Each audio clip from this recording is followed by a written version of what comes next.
సూర్య జయంతి రోజైన ఇవాళ దేశవ్యాప్తంగా రథసప్తమి వేడుకలు భక్తులతో ప్రారంభమయ్యాయి.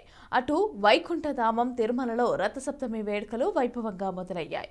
ఈ సందర్భంగా ఒకే రోజు 7 వాహనాలపైన స్వామివారు ఆలయ మాడవీధుల్లో విహరించి భక్తులకు దర్శనమిస్తున్నారు.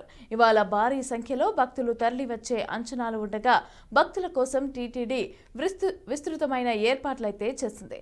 ఉదయం 5:30 నుంచి రాత్రి 9 గంటల వరకు శ్రీవారికి వివిధ వాహన సేవలు నిర్వహిస్తున్నారు.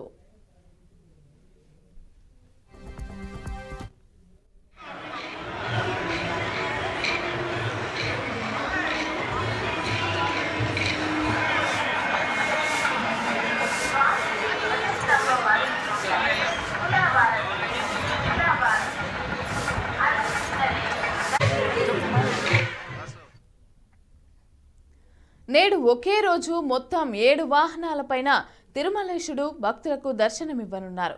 తెల్లవారుజామున 5:30 నుంచి 8 గంటల వరకు సూర్యప్రభ వాహనం, ఉదయం 9 గంటల నుంచి 10 గంటల వరకు చిన్నశేష వాహనం, ఉదయం 11 నుంచి 12 గంటల వరకు గరుడ వాహన సేవ, మధ్యాహ్నం 1 గంట నుంచి 2 గంటల వరకు హనుమంత వాహన సేవ, మధ్యాహ్నం 2 గంటల నుంచి 3 గంటల వరకు చక్ర స్నానం, సాయంత్రం 4 నుంచి 5 గంటల వరకు కల్పవృక్ష వాహన సేవ, అలాగే సాయంత్రం 6 నుంచి 7 గంటల వరకు సర్వభూపాల వాహన సేవ, రాత్రి 8 నుంచి 9 గంటల వరకు చంద్రప్రభ వాహనం పైన భక్తులకు దర్శనమివ్వనున్నారు శ్రీవారు.